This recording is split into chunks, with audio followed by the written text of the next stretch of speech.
अष्टावक्र गीता।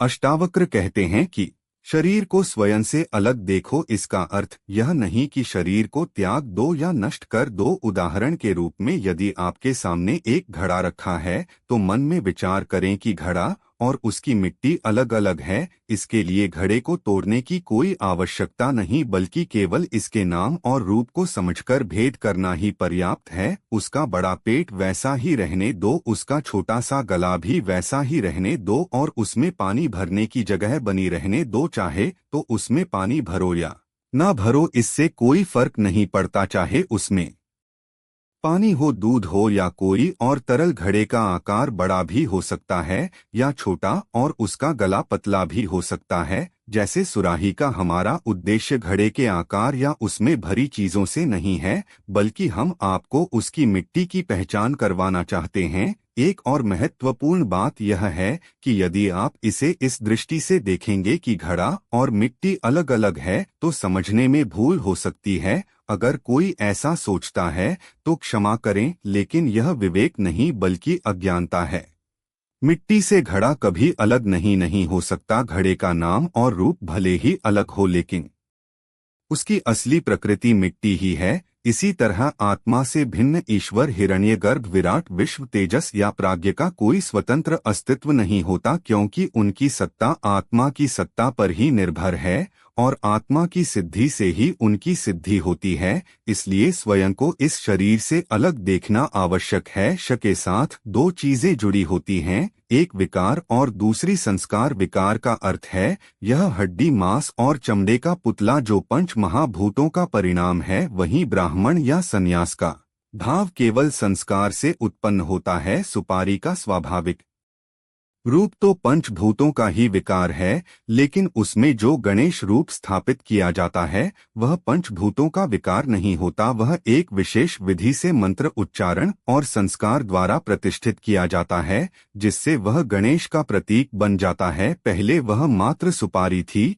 लेकिन विधि पूर्वक गणेश का आह्वान कर उन्हें विराजित किया गया, पूजा अर्चना की गई और फिर विसर्जन के समय गच्छ गच्छ कहकर उनका विसर्जन कर दिया गया। जिसका आह्वान किया जाता है उसका विसर्जन भी होता है, जबकि जिसका आह्वान नहीं किया गया उसका विसर्जन भी नहीं हो सकता। सुपारी का जो स्वाभाविक अस्तित्व है उसमें आह्वान या विसर्जन का प्रश्न ही नहीं उठता, लेकिन उसमें जो गणेश स्थापित किया गया वह आह्वान और विसर्जन से जुड़ा हुआ होता है। हालांकि सुपारी का नाम और रूप मूल रूप से बीज स्वरूप ही होता है, सत्ता का आधार नहीं है, क्योंकि सत्ता तो सुपारी में भी होती है और अंगूर में भी, लेकिन दोनों के गुण, स्वाद, आकार और कोमलता अलग अलग होते हैं। अंगूर का स्वरूप, स्वाद और बनावट कुछ और है, जबकि सुपारी का नाम, रूप और गुण भिन्न है। मगर पंचभूत या अस्तित्व की दृष्टि से देखें तो दोनों समान है। प्रकाश के स्तर पर भी दोनों का अस्तित्व उसी एक चेतना से प्रकाशित होता है और वही आत्म तत्व इनका वास्तविक आधार है। अष्टावक्र मुनि आगे कहते हैं, त्वम विप्रादिको वर्णो न श्रम न गोचर। इसे समझने से पहले एक बात स्पष्ट होनी चाहिए। देखिए, आपके घर में जो कुछ भी हो है उससे हमारा कोई लेना देना नहीं है और न ही हमें उसकी कोई जानकारी है। यदि किसी के साथ कोई घटना घटती है तो उसे स्वयं पर लागू नहीं करना चाहिए। हम केवल आपके भीतर यह जागरूकता उत्पन्न करना चाहते हैं कि आप खुद इस दिशा में विचार करने की क्षमता विकसित करें। कुछ लोगों का प्रेम अपने बच्चों से अधिक उनके पालतू कुत्ते के प्रति होता है। वे रोते हुए बच्चे को आया के हवाले कर देते हैं और खुद कुत्ते को गाड़ी में बिठाकर घूमने निकल जाते हैं। अब यह समझना कि किसी को अपने बच्चे से अधिक प्रेम करना चाहिए या कुत्ते से, यह तो सांसारिक लोग अपने विवेक से ही तय करेंगे। इस मामले में किसी और के विवेक के आधार पर निर्णय लेना पर्याप्त नहीं होगा। अब अष्टावक्र मुनि के कथन को समझे। न त्वम विप्राको वर्णो आश्रम। यह जो शरीर है वह प्रकृति का एक विकार मात्र है और इसी देह में ब्राह्मण को आरोपित किया गया है। इसका उद्देश्य आपके संस्कारों को परिष्कृत करना, आपके भावों को संतुलित करना, वेद पाठ को सही दिशा देना, गायत्री उपासना की ओर प्रवृत्त करना और शुद्ध आचरण का मार्ग प्रशस्त करना है। लेकिन जब आपको इस देह से परे उठकर सत्य ज्ञान और आत्मा से एकत्व स्थापित करना है, तब इस ब्राह्मण को केवल देह तक सीमित माने, क्योंकि आपकी वास्तविक पहचान इससे परे है और इसका आपसे कोई स्थायी संबंध नहीं है। इसे एक मानव शरीर में स्थापित कर देना आश्रम, यह आश्रम भी मात्र एक आरोपित स्थिति है। जहां अवधूत का उल्लेख आता है वहां यह स्पष्ट होता है। लगभग 5 वर्ष पहले मैंने जीवन मुक्ति विवेक पढ़ा था, जिसमें कहा गया था नारद परिव्राजक रूप धरा है, अर्थात जैसे जन्म हुआ था वैसे ही बने रहे। इसका अर्थ यह है कि प्रारंभ में जो स्थिति थी वही अंत में भी बनी रहनी चाहिए। मृत्यु के समय मनुष्य को कैसा होना चाहिए, ठीक वैसे ही जैसे सरल चित्त बालक होता है, उसे कोई भेद नहीं होता कि वह वस्त्रधारी है या नग्न, उसे यह भी झांत नहीं होता कि उसे दूध पीना चाहिए या कड़वी औषधि, यह निर्णय उसकी माता करती है। इसी तरह यथाजा रूप धरा अर्थात निष्कपट सरल, बिना किसी दिखावे के, पूर्ण रूप से स्वाभाविक और मुक्त, यही अवधूत का स्वरूप होता है। निर्विकार, निसंकोच और सत्य के समीप, यही मनुष्य की अंतिम अवस्था होती है। आश्रम और वर्ण व्यवस्था साधन के रूप में होते हैं। गुरु की सेवा और ज्ञान प्राप्ति की प्राथमिकता ब्रह्मचर्य आश्रम कहलाती है। माता पिता, पत्नी और पुत्र आदि की सेवा एवं उत्तरदायित्व निभाने के उद्देश्य से गृहस्थ आश्रम होता है। असंग के भाव से वानप्रस्थ आश्रम अपनाया जाता है। ब्रह्मचर्य धर्म के लिए, गृहस्थ उपासना के लिए और वानप्रस्थ योग के लिए होता है। यही आश्रम व्यवस्था है। वानप्रस्थ में पत्नी साथ होती है, लेकिन भोग से संबंध समाप्त हो जाता है, योग रहता है परंतु भोग नहीं। अद्वैत की दृष्टि से देखा जाए तो संन्यास आश्रम होता है, जहां पत्नी का साथ भी समाप्त हो जाता है। अष्टावक्र मुनि कहते हैं, आप किसी भी आश्रम से बंधे नहीं हैं, फिर हम इस वर्णाश्रम को क्यों स्वीकार करें। इसका कारण समझाते हुए कहा जाता है, नाक गोचरा यानी किसी सूक्ष्मदर्शी या दूरबीन से देखने की क्षमता भले ही लाखों करोड़ों गुना बढ़ जाए या अत्यंत सूक्ष्म चीजों को देखने में सक्षम हो जाए, लेकिन यदि आँख ही ना हो तो यह सारी तकनीक व्यर्थ हो जाएगी। यदि ईश्वर द्वारा बनाई गई मूलभूत इंद्रिय ही ना हो तो किसी भी यांत्रिक उपकरण का कोई उपयोग नहीं रहेगा। मनुष्य द्वारा निर्मित सभी मशीनें तभी कार्य कर सकती हैं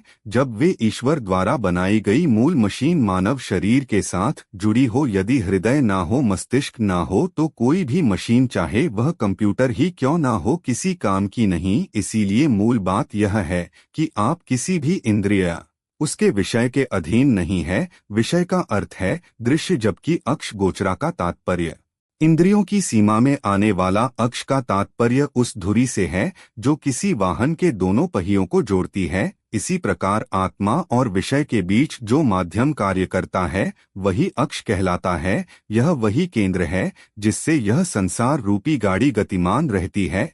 यहाँ इंद्रियां और मनोवृत्तियां एक और हैं, जबकि आत्मा एक पहिए के स्थान पर और संसार का विषय दूसरे पहिए के स्थान पर स्थित है। इदम अष्ट इति अक्ष का अर्थ है जो इंद्रियों और विषय दोनों के संपर्क में आता है वही अक्ष कहलाता है, परंतु वास्तव में यह अक्ष आपको सीधे स्पर्श नहीं करता, बल्कि एक ओर अहंकार से और दूसरी ओर विषय से जुड़ा रहता है, स्वयं बीच में स्थित होता है। अहंकार केवल प्रतीक रूप में आत्मा को छूता है, वास्तव में वह आत्म तत्व को स्पर्श नहीं करता। इसलिए 3 महत्वपूर्ण बातें ध्यान में रखनी चाहिए। पहली, आत्मा में वर्ण और आश्रम का भेद नहीं होता, यह भेद केवल शरीर तक सीमित है। वर्ण और आश्रम का अस्तित्व एक पक्ष है, यह आपके भीतर है या नहीं यह एक प्रश्न है, और आप उनसे परे हैं, यह निष्कर्ष है। इस निष्कर्ष का आधार क्या है? इसका कारण यह है कि आप अक्ष गोचर नहीं है। वर्ण और आश्रम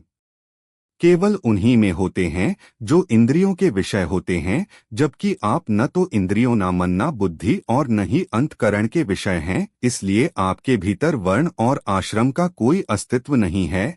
अब इसके परिणाम को समझो। इस निष्कर्ष में 3 बातें निकलती हैं। असंग, निराकार और विश्व साक्षी रूप में स्थित होकर आनंदित रहना। साहित्य में इसे अधिकरण कहा जाता है। इसमें 5 प्रमुख तत्व होते हैं। विषय क्या है, उस पर संशय क्या है, वादी का पक्ष क्या है, प्रतिवादी का पक्ष क्या है, और अंतः निर्णय क्या है। उदाहरण के रूप में यदि एक घड़ी को विषय माने तो पहला व्यक्ति कहता है कि यह उसकी है, यह वादी हुआ। दूसरा व्यक्ति दावा करता है कि घड़ी उसकी नहीं बल्कि उसकी है, यह प्रतिवादी हो गया। जब दोनों पक्षों को सुना जाता है तो न्यायाधीश अपना निर्णय देता है और सत्य स्थापित होता है कि वास्तव में घड़ी का असली मालिक कौन है। इसे अधिकरण रचना कहा जाता है। हमारे पूर्व मीमांसा और उत्तर मीमांसा में विषयों का प्रतिपादन इसी प्रकार किया गया है। अब इसके परिणाम को समझे। असंगत, निराकार और विश्व साक्षी रूप में स्थित रहना। जब तुम इंद्रियों के विषय नहीं तो इसका स्वाभाविक निष्कर्ष यह निकला कि तुम निराकार हो। जो इंद्रियों के दायरे में नहीं आता उसमें कोई आकार कैसे हो सकता है। आकार तो केवल इंद्रियों के माध्यम से ही अनुभव किया जा सकता है। इसका अर्थ यह हुआ कि तुम शुद्ध सत्ता, शुद्ध अस्तित्व और अखंड सत्य हो जिसमें कोई रूप नहीं। इतना ही नहीं, तुम चेतन हो जो समस्त विश्व का साक्षी है। जब तुम्हें यह बोध होगा कि तुम स्वयं अपने मन के साक्षी हो तब यह ज्ञान स्वतः स्पष्ट हो जाएगा। जब तक तुम अपनी इंद्रियों, अपने शरीर के ही साक्षी बने हुए हो तब तक यह मानना होगा कि तुम है वास्तविक विवेक प्राप्त नहीं हुआ। तुम स्वप्न, निद्रा और जागृत अवस्थाओं के साक्षी तो हो, परंतु क्या केवल एक ही शरीर तक सीमित हो? अरे भाई, तुम स्वयं को एक ही शरीर तक सीमित क्यों मानते हो? यही अहंकार के भाव के साथ साक्षी का संबंध तुम्हें ता बना देता है और अहंकार से जोड़ देता है। वास्तव में तुम केवल एक शरीर के साक्षी नहीं बल्कि समस्त विश्व के साक्षी हो। निराकार का अर्थ है वह शुद्ध सत्ता जिसमें किसी आकृति का उदय नहीं होता। आकृतियां मात्र भास हैं। और वह अनुभूति जिसमें कोई भेदभाव नहीं होता, वही वास्तविक चेतना है। हे नारायण, तुम वही परम सत्य हो जिसमें बिना किसी आकृति के भी सब कुछ प्रकट होता है। और तुम ऐसे साक्षी हो जिसमें यह विश्व वृत्ति, ईश्वर आकार वृत्ति, ब्रह्मा आकार वृत्ति और जगत आकार वृत्ति सभी मात्र एक भ्रम की भांति प्रतीत होते हैं। तुम ही वह विश्व साक्षी हो जो असंग भी है, अर्थात तुम वह आनंद स्वरूप हो जिसे किसी बाहरी स्रोत से सुख की आवश्यकता नहीं होती। अब देखो, आसक्ति भी अजीब होती है। कभी कभी निकम्मेपन में भी आसक्ति हो जाती है। क्या तुमने कभी इस प्रकार की आसक्ति पर ध्यान दिया है? हमने तो देखा है कि युवा भी अकर्मण्यता में आसक्त हो जाते हैं। अब कोई पूछे कि यह कोई शास्त्रीय रूप से स्थापित आसक्ति है या सिर्फ मन से घड़ी गई है, तो इस पर हम तुम्हें गीता से प्रमाण देकर स्पष्ट कर सकते हैं। इसे ही आसक्ति कहा जाता है। माथे संगो अस्तु, अकर्मण्यता में आसक्त मत हो। अकर्मण्यता का अर्थ है जो निष्क्रिय बैठे रहते हैं, आराम से पैर फैलाकर लेटे रहते हैं, ताश खेलते हैं और यह सोचते हैं कि जुए से धन प्राप्त कर लेंगे या अचानक ईश्वर आकर उनके घर धन की वर्षा कर देगा। यही निकम्मापन की आसक्ति है। अब देखो, कर्म में भी आसक्ति होती और इसकी 2 प्रवृत्तियां होती हैं। पहली यह कि हम किसी कार्य को पूरा किए बिना नहीं छोड़ेंगे और दूसरी यह कि कोई भी काम हो हमें लगातार कुछ ना कुछ करते ही रहना है, बिना रुके बिना ठहरे। इसी प्रकार भोग की आसक्ति भी होती है जो 2 प्रकार की होती है। पहली, हम केवल एक विशेष प्रकार के विषय का ही भोग करेंगे। कोई व्यक्ति कहे कि हम केवल इसी पुरुष या स्त्री का ही भोग करेंगे और दूसरा कहे कि हमें तो बस भोग चाहिए, चाहे कोई भी पुरुष या स्त्री हो। तो दोनों में अंतर है। अब यह अंतर स्पष्ट हो गया होगा। इंद्रिया सक्त व्यक्ति पामर होता है, जबकि नियत विषय सक्त व्यक्ति केवल विषय सक्त होता है। पामर वह है जो भोग कर तुरंत उसे छोड़ देता है, जबकि विषय सक्त व्यक्ति कहता है कि हम केवल दही वड़ा ही खाएंगे क्योंकि वह हमें बहुत पसंद है, लेकिन तभी खाएंगे जब हमारे घर में शुद्धता से बनाया जाएगा। दोनों ही दही वड़ा खाते हैं, पर अंतर यह है कि पहला व्यक्ति पामर है और दूसरा विषय सक्त, और तीसरा व्यक्ति कहेगा कि घर में बना हो लेकिन जब तक भगवान को भोग नहीं लगेगा और सबको नहीं मिलेगा तब तक हम नहीं खाएंगे। अब ध्यान प्रसाद पर चला गया। आजकल साधना का स्वरूप कुछ हद तक हिप्पी संस्कृति जैसा हो गया है। कोई भी छू ले, किसी को भी धक्का दे, किसी को आली करे, चूमे या चाटे, और इसे ही साधना समझ लिया जाता है। लेकिन साधना का वास्तविक अर्थ है अपने जीवन को संस्कारशील बनाना, अपनी आत्मा को शुद्धता और अनुशासन की दिशा में आगे बढ़ाना। नारायण सच्चा आनंद वही है जिसमें बाहरी विषयों पर निर्भरता ना हो, यही असंगत है। यदि आनंद के लिए किसी बाहरी वस्तु या व्यक्ति की आवश्यकता महसूस होगी तो वह संघ बन जाएगा। जब आत्मा के अतिरिक्त किसी भी अन्य वस्तु की जरूरत ना रहे, तभी असंगत की सच्ची अवस्था प्राप्त होती है। यही आनंद स्वरूप में स्थित होना है और निराकार रूप में सत स्वरूप में रहना है। अपने को शरीर के रूप में मत देखो, बल्कि स्वयं को निराकार मानो। जब तुम विश्व के साक्षी बन जाते हो तो मात्र एक प्रतीक रूप में स्थित हो जाते हो, और क्योंकि यह तीनों अलग नहीं है, इसलिए तुम अद्वैत हो, निराकार सत्संग आनंद और साक्षी रूप चेतना से हैं। अगर आपको यह वीडियो अच्छी लगी हो तो आप वीडियो को एक लाइक करके चैनल ज्ञान धार्मिक को जरूर सब्सक्राइब करें। जय श्री कृष्णा।